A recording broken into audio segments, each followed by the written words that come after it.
and welcome to News Now. I am Deji Badimasi. The National Hajj Commission of Nigeria, NACON, has confirmed that the death toll of Nigerian pilgrims who died in last month's Hajj stampede at Mina in Saudi Arabia has now risen to 199.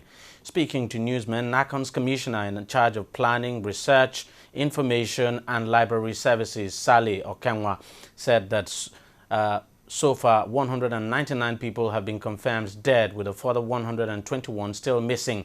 Giving the breakdown of the dead, he said Sokoto lost 79 pilgrims, 59 missing in Kano, while 20 pilgrims from Kano have been certified dead. He listed other states affected as Adamawa, Borno, the Federal Capital Territory, Gombe, Kaduna, Katsina, Kebbi, Nasarawa, Niger, Ogun and Ondo State. Other states on the list are Plateau, Rivers, Taraba, Yobe, and Zamfara. Meanwhile, Saudi authorities have now confirmed that the overall death toll from the stampede has risen to 2,110. The new figure was disclosed after Saudi officials said they held a meeting about the disaster late Sunday night. Suspected Boko Haram members have reportedly attacked a village in Adamawa State, northeast Nigeria, killing over 12 people. Maina Ularamo, I should say, a former chairman of Madagali local government area, said the insurgents attacked Dar village in the council at about 8:30 p.m. on Saturday night. He said two female suicide bombers disguised as fleeing villagers detonated explosives in the bush where many people were hiding, killing 12. However, news of the attack and its horrifying details filtered into town on Sunday evening. The Boko Haram insurgency in northern Nigeria has killed about 20,000 people, with Adamawa, Borno and Yobe State most affected. President Muhammadu Buhari earlier this year gave all the defense chiefs an ultimatum of 3 months to end the insurgency. Now, an advanced troop of 90 U.S. military personnel has arrived in Cameroon in line with the U.S. government's decision to send 300 troops to Cameroon to help in the fight against Boko Haram. The forces will be conducting airborne intelligence, surveillance and reconnaissance operations, and they would be armed for their own protection but not take part in combat operations. Last Wednesday, U.S. President Barack Obama informed Congress he is sending up to 300 U.S. military personnel to Cameroon as part of a stepped-up effort by Washington to counter the militant Islamist sect. The deployment of the troops have been greeted by authorities in neighboring Nigeria as a welcome and positive development. Now, we spoke to one of Nigeria's top security experts about the deployment, and this is what he told us. I think it's a welcome development. It's a part of international and perhaps multinational cooperation that is required to defeat Boko Haram, because we know that Boko Haram is no longer operating only in Nigeria. It's also operating in Cameroon, in Chad, and in Niger, where in the very recent past it has carried out multiple deadly attacks.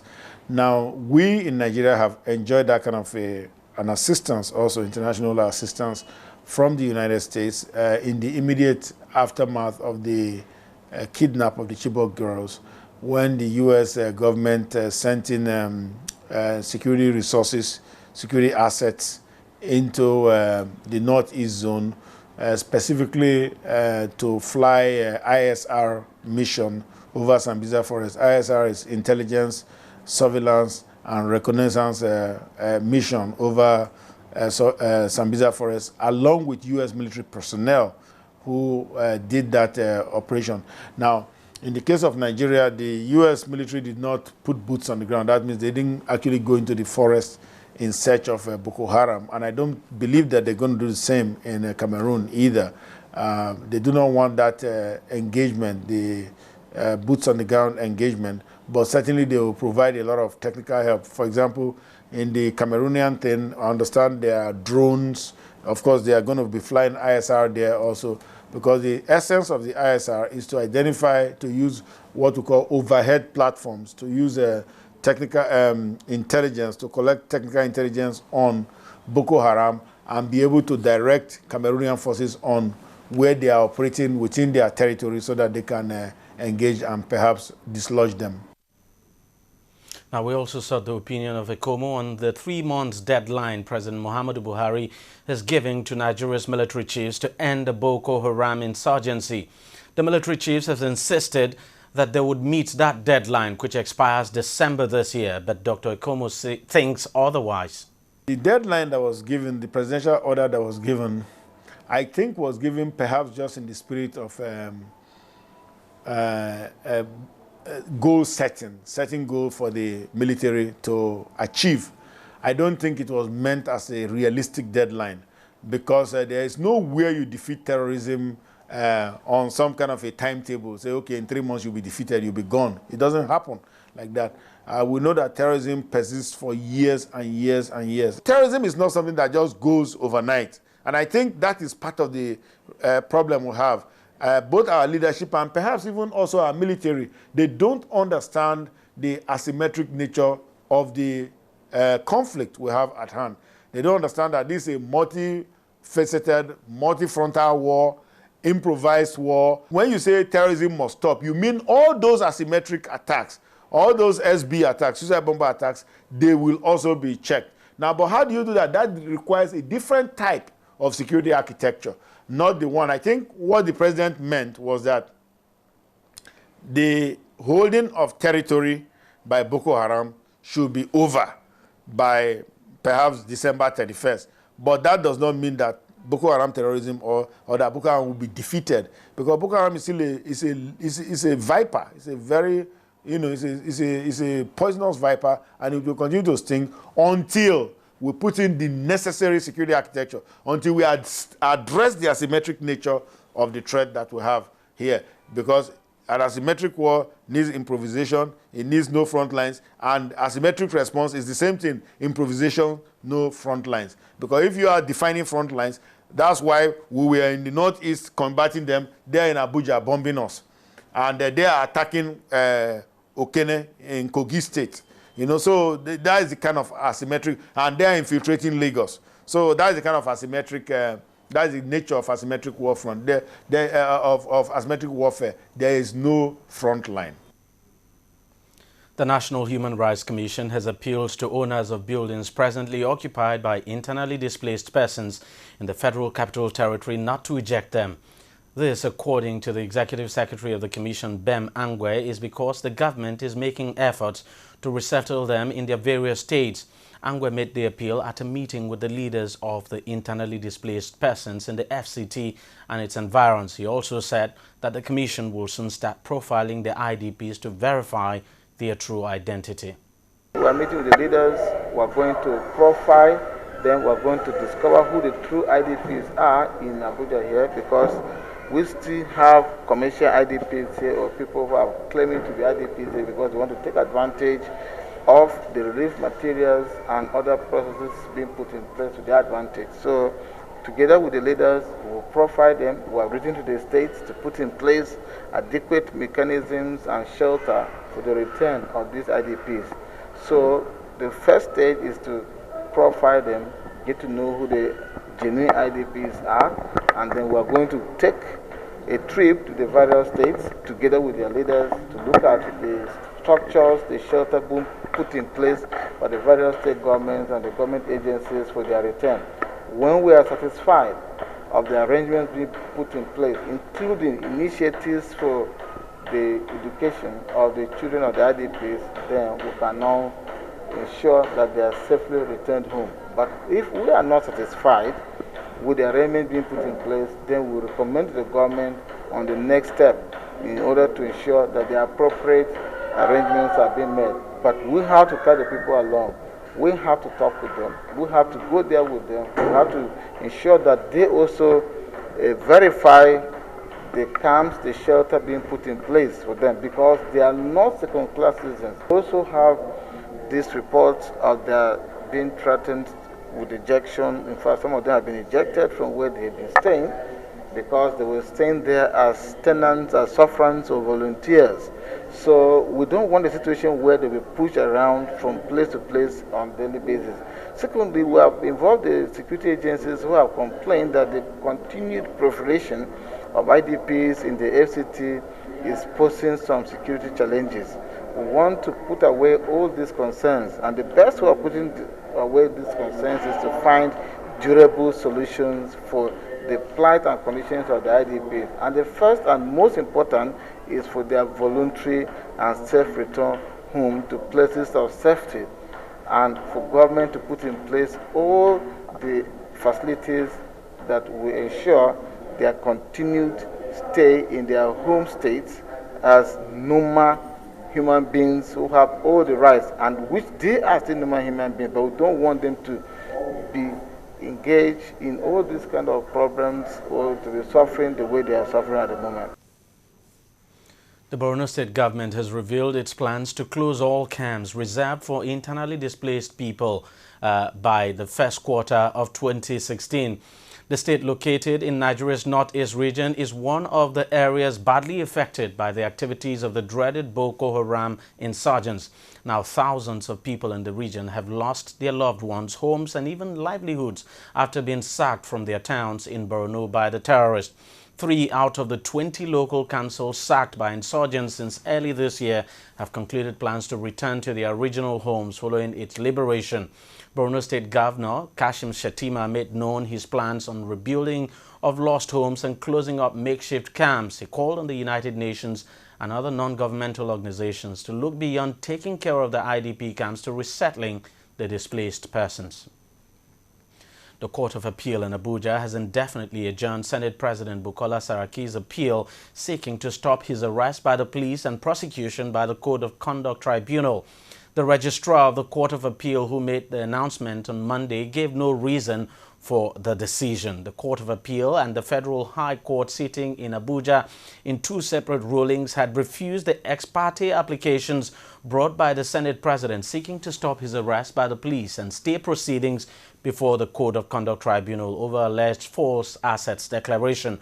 Saraki had wanted the Federal High Court to stop the Code of Conduct Bureau and Tribunal from prosecuting him on the ground that it is only the Attorney General of the Federation that has the power to initiate criminal proceedings against him.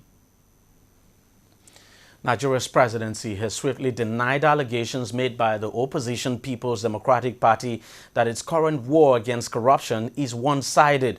The PDP had also accused the federal government of dictatorship. It said that unfolding events have confirmed the party's position that the administration of President Muhammadu Buhari is only using the anti-corruption posture as a tool to witch hunt PDP members and perceived political opponents of the APC government. Addressing a news conference in Abuja, PDP spokesperson Olisametu said no member of the All Progressives Congress, despite the public petitions of corruption and squandering of state funds, had been invited, questioned or arrested by the Economic and Financial Crimes Commission (EFCC). But in its defense, presidential spokesperson Femi Adesina said it was untrue for PDP to claim that the president's anti-corruption war was one-sided. He said the opposition party is basically sounding like a broken record. Now, the president's ruling All Progressives Congress has also been reacting to the accusations of the PDP. In a statement issued by party spokesman Lai Mohammed, the ruling party insisted that the Buhari administration will not micromanage the anti-corruption agencies, saying it is wrong for the PDP to accuse the APC-led federal government of unleashing the agencies against the opposition. The party also dismissed the allegation by the PDP that the anti-corruption war of the President Buhari administration is selective, calling it a worn-out argument. APC said the anti-corruption agencies have a duty to investigate petitions sent to them, irrespective of who is involved, but noted that invitation for questioning is not the same thing as conviction. Now, the man at the very heart of this exchange between the opposition PDP and the ruling APC, Senator Godswill Akpabio, the former governor of Akwa Ibom State, has been let off the hook, at least for now, by the Economic and Financial Crimes Commission (EFCC). Over the weekend, Akpabio was in EFCC's custody for more questioning over several allegations of corruption and an alleged multi-billion naira fraud. He was first interrogated by the anti-graft agency on Friday. His detention had led to widespread condemnation by Nigeria's main opposition party, the PDP, which had described his ordeal as a witch hunt by the Nigerian presidency.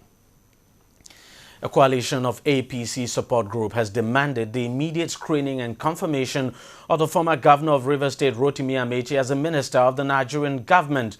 Amaechi is one of President Muhammadu Buhari's ministerial nominees, but the Senate has so far been delaying his screening over petitions from his state government, which is spearheading a campaign for the Senate to turn down his nomination. Already, the state government, which is of the opposition People's Democratic Party, has issued a white paper on the report of a commission of inquiry it set up to investigate the former governor. That commission has accused the Amaechi government of looting the state's reserve and has called for the prosecution of the former governor. But supporters of Mr. Amaechi believe the PDP government in Rivers State is only out for political vendetta. Addressing a press conference on Monday in Abuja, just 24 hours before Mr. Amaechi is due to appear before the Senate, Kunle Enyilanwo, the convener of the APC support group, said Amaechi is a victim of orchestrated ploy by a political opponent, which he said is not in the best interest of the nation and its development. He urged the Senate to waste no time at all in screening and clearing the former governor as a minister. As much as opposition politics is normal in a democracy, we differ on its utility when it is not constructive but employed as instrument of vendetta, as we believe is the situation now in Rivers State. Otherwise, the so-called indictment of Amaechi by the state-sponsored probe panel would have been unnecessary, given the proven case of financial fidelity as explained by the former governor and backed with respectable institutional documents, to the effect that the alleged misappropriation was nothing but a smear campaign. And as earlier noted, the objective is obvious. Gentlemen of the press, in the light of the foregoing, we find it very important as a matter of duty to call on the Senate President, Senator Bukola Saraki, and all other APC senators, and by extension the PDP senators, to appreciate the political slant to the screening of Amaechi tomorrow by rejecting any further negative tendencies and clearing him as Minister of the Federal Republic. We believe that Mr. President must have done his due diligence before nominating Amaechi, and as such, whatever objection from his political opponents in the PDP back home should be waved aside as sentiment. We believe strongly that Amaechi, as a tested manager, has a lot to contribute in the collective efforts to achieve the agenda of Mr. President, which can only be in our national interest. Accordingly, we urge the Senate to be guided by patriotism and allow reason to prevail. They need to think more about the challenges of fixing the nation in a constructive manner rather than the usual debilitating politics of parochial interest, and clear Amaechi tomorrow without further delay. Consequence to the above, we are demanding that come tomorrow, Right Honorable Rotimi Amaechi should be honorably screened and confirmed as Minister of President Muhammadu Buhari by 8th Senate of the Federal Republic of Nigeria. Governor of Lagos State, Akunmi Ambode, has inaugurated the new cabinet of the Lagos State government. The commissioners and special advisors were sworn in today at the Lagos State Secretariat, Ikeja, southwest Nigeria. Now, Secretary to the state government, Tunji Bello, who read out the list of the commissioners and special advisors, asked them to brace up for a challenging assignment before them. As this administration is about to set out ruling, it is important for us to realize the challenges we face. These challenges are mounting. Lagos population is exploding on a daily basis. Those who witnessed Lagos 16 years ago and 8 years ago have a different stories to tell. Those who are witnessing Lagos today will have another story to tell in the next 4 years. Road construction and maintenance are becoming daunting. Environmental problems are mounting in the face of population explosion. Attendant decrease in Lagos land space and increasing traffic congestions are realities of today's challenge. At this junction, may I therefore humbly request the eminent appointees to remain standing, and I call their names one after the other. 1. Professor Ademola Abbas. Honorable Mrs. Sulola Fibisola Akonde. Mr. Oluseyi Steve Ayoride. Mr. Olawale Wasiu Oluwo. I will abide by the code of conduct contained in the 5th schedule to the Constitution of the Federal Republic of Nigeria. that in all circumstances I will do right to all manner of people according to law, without fear or favor, affection or ill will, that I will not directly or indirectly communicate or reveal to any person any matter which shall be brought under my consideration. Seasoned journalists.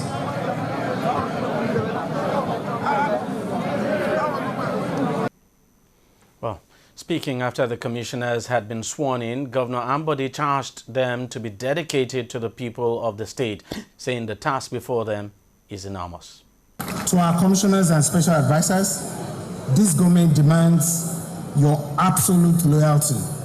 Your primary allegiance is to the people of Lagos, irrespective of creed or color. You must dedicate yourselves to the service of Lagos State. Your work must reflect what Lagos State stands for: leadership, accountability, good governance, opportunities, and service. My fellow colleagues in the cabinet, Lagos is on the brink of greatness, and you have all been given this platform to write your names in gold. You must work to leave a legacy that will be spoken of in glowing terms in years to come. Lagos is the most promising emerging city state in Africa today. We have all the ingredients to compete globally in all sectors, and we must. We owe it to the people of Lagos and to ourselves. You are today being handed the reins to the government of Lagos State, and together we must fulfill the massive potentials of our state. Now that the ESCO is coming on board, it means, of course, that the government is now fully ready to hit the ground running. And of course, what will drive that process is the correct information. More than 20 million people in Lagos, another 10 to 20 million people commuting within the city on a daily basis. Of course, that comes with its own peculiar challenges. And what that means is that we must guide and moderate people's expectation, carry them along, inform them appropriately. 61 to 62% of the population in Lagos is youth-oriented. That category of people speak a certain language. It's the language of digital age, language of online and social media. Government cannot shy away from reaching them through those channels. The new Commissioner for Information there, Steve Ayorinde. Now, Women Arise, a non-governmental organization, have called for the speedy and public prosecution of the policeman who shot and killed a mother of 4. President of the organization, Joe Dumaki, on Monday urged the government to make sure that justice is served for the family while also facilitating the necessary financial compensation for the victim. Now, the organization held a demonstration at the Butemeta Magistrate Court in Lagos today, where the policeman was formally arraigned for murder. Also at the event was the special advisor to the Akwa Ibom State government, who said the Akwa Ibom State government will do all within its power to ensure that justice prevails in this case. A police corporal attached to the Isheri-Osun division in Lagos, southwest Nigeria, on Wednesday, September 16, fired a shot at a moving tricycle along Isheri-Ijegun Road, killing the wife of the operator, Godwin Udo, on the spot. Now, the tricycle operator was said to have refused to stop to give the policeman money, arguing that his passengers were his family members. The Lagos State Commissioner of Police, Fatai Owoseni, subsequently ordered the immediate arrest of members of the team of policemen. Today, we as citizens of this country, we are demanding for justice for that woman that was killed in the most barbaric way in the presence of the children. And we are also using this occasion to call that family must be adequately and fully compensated. There's no money that can buy the life of that woman. And we also call for the speedy trial of Corporal Aremu Muslim so as to serve as a deterrent to others. The interest of government is simple. The present administration of Governor Udom Emmanuel is committed irrevocably to protecting the interest of Akwa Ibom indigents anywhere in Nigeria and beyond the shores of this country. This is in line with the constitutional duty of government, which is to protect and secure the welfare and the security of citizens. So when we picked up this information in the media, His Excellency mandated me to get on top of the case, and I put him in touch with the victim. He spoke directly with the victim to strengthen him, spoke directly with the family of the victim. He made arrangements for the welfare of the victim. He released me to come here at his instance as his legal assistant to ensure that everything necessary is done. Now, also at the court today was the tricycle operator Godwin Udo, who recounted his ordeal in the hands of the killer cop. I was coming from church with my family. That's my 4 children and my wife. I was driving a tricycle motor and getting to Ijoko bus stop. It was the tricycle headlight that made me to know that there were policemen at that bus stop. As soon as I got to the bus stop, one of them picked a gun, using the bottom of the gun, wanted to hit me. Just raised it up to hit me. I now stopped. I came out with my wife, said, "What happened?" He said he doesn't want to hear any story from me, that I should bring 2,000 naira. I said, "I'm not working. We are coming from church with my family. Look at my wife, look at my children." My wife was carrying my baby. So one of them now said we should go. As soon as I entered the motor and my wife, I had a gunshot twice. And before I knew, my lower jaw was open and my hand, right hand here, was cut somewhere here. I thought I was the only one. So when I now came out from the keke motor, I now hold my jaw, bending down with the blood coming out. I now heard my children shouting, "Mommy is dying, Mommy is dying." I now quickly ran to my wife. I discovered my wife was just, the blood was just gushing out. I now heard on her.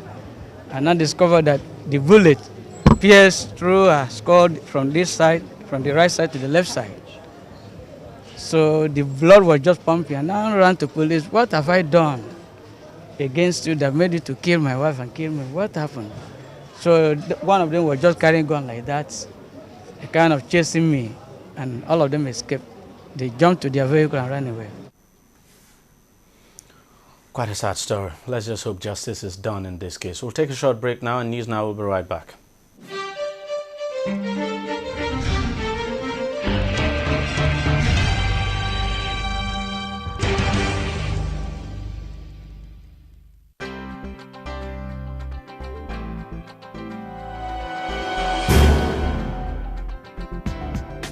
Hello, you're welcome. You're watching the Funny White Man Show, which is the biggest, the brightest, and the most entertaining show in Africa. Funny white man, funny white man, funny white man, but this way you talk, it's too much. Give me 5,000 man, that's you. It's too much.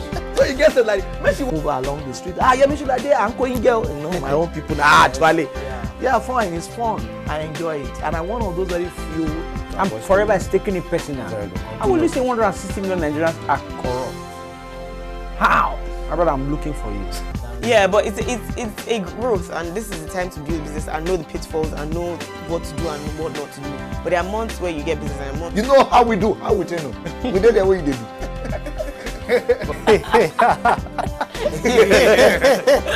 Hello, you're welcome. You're watching Trending Matters on the Funny White Man Show. Of course, they will bring you trending issues just to entertain and tickle your fancy.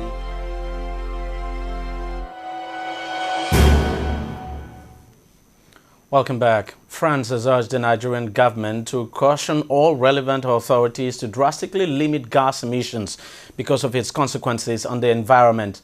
Stefan Gompertz, France's ambassador for Climate Change Africa, made this call in an interview in Abuja. According to him, the country should reduce the flaring of its gas and increase its investment in renewable energy.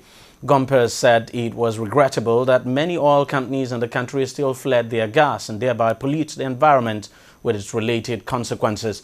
He said there should be a fine for defaulting companies which do not comply with the rules and regulations on gas flaring. Now, oil prices fell on Monday on concerns about the pace of economic growth in China, the world's largest energy consumer. This comes amid signs that global oversupply is curbing Saudi Arabia's crude exports. Now, China's economy grew at the slowest pace in 6 years in the third quarter, according to official data released on Monday, making it more and more likely Beijing will cut interest rates to stoke activity. Brent for December delivery was down 38 cents at $50.08 a barrel, while U.S. crude for November delivery traded down 35 cents at $46.91 a barrel. Now, tensions are building up among thousands of migrants heading north through Balkan states as their route to Western Europe is stalled by new controls. Many spent Sunday night in the cold and rain as Slovenia restricted the numbers it allows in from Croatia. Restrictions on the flow have produced bottlenecks on Croatia's border with Slovenia and Serbia. Croatia had asked its northern neighbor Slovenia to accept 5,000 migrants daily, but Slovenia said it would only take half that number. Slovenia blamed Austrian restrictions to the north, but Austria denies imposing limits. Thousands of asylum seekers from Syria, Africa and Afghanistan are traveling north through the Balkans, with most aiming to reach Austria, Germany and other EU states.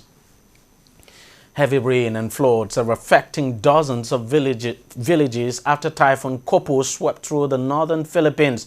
The slow-moving weather system has killed at least 2 people and forced tens of thousands from their homes. Troops have been deployed to help residents trapped on rooftops but are struggling to access more remote areas. Kopo has now been downgraded to a severe tropical storm by the Japanese Meteorological Agency, which is responsible for naming and tracking it. However, the Philippines' own weather agency, which calls the weather system Lando, is still characterizing it as a typhoon. Let's turn to sports now. Super Eagles assistant coach Jean-Francois Locuto has hit back at Burkina Faso coach Traoré Drissa following his disrespectful comments about the home-based Eagles. Drissa, in his post-match press conference, described the Eagles as nothing special and insisted that the Nigerians won as a result of mistakes made by his players rather than the brilliance of their hosts. Locuto, however, slammed the Burkinabe coach, saying his comment shows a lack of respect for the Nigerian side. Nigeria defeated Burkina Faso 2-0 in the first leg of their 2016 African Nations Championship qualifier in Port Harcourt on Saturday. The second leg in Burkina Faso will take place on the weekend of October the 23rd to 25th, with the winner qualifying for the championship in Rwanda next year. Now, President of Nigerian Football Federation, Amaju Pinnick, says the conflict between Super Eagles coach Sando Olisa and the team's first-choice goalkeeper and former captain Vincent Inyama has been resolved. He denied that Vincent has retired from the national team, saying the player has not yet notified the NFF, insisting that the goalkeeper will continue to play for the national team. It was a mere family feud, which I think we settled, resolved, you know. Both of them, to me, they are heroes. They are superheroes in Nigeria, and they pay their dues, you know. But I've always have the opinion that players should respect their coaches, you know, and also coaches should respect their players. But if we did not look at the case from the point of view of either disloyalty or insubordination, but because there are specific conducts that are expected of players, you know, and we expected Vincent to display that conduct, and as a captain of the team for a very long time, you know, and we also expect Olise to know how to manage, you know, the ego of a player, you know, because once you're a manager, you don't just, it's not just managing on the field, it's managing off the field. But I believe the Federation feels excited about it opened a new vista for us, and that it also enabled us to hasten our drive in making sure we have the code of conduct for players, you know, because we didn't like a situation whereby before we knew what was going on, before I even tried to settle it in-house, it was on Twitter already, it was in all social media, You know, the players will not do that in their clubs because they'll get fired immediately, you know. So we don't want to go into who is a victor or vanquished. We believe Nigeria is the winner. Now, Amaju also spoke on the direction of the national team, saying so far everything is going in the right direction with Sunday Olisa in charge. I would say I'm more than satisfied, you know, because Olisa has demonstrated enough competence of the field. Even when I spoke with Vincent, when I asked Vincent to come and see me in Belgium, when he came, he also attested to the fact that he's a fantastic coach, you know, in terms of knowing the rudiments and the technique, especially it relates to modern day football. Nobody now will tell you. I mean, he's building a new team.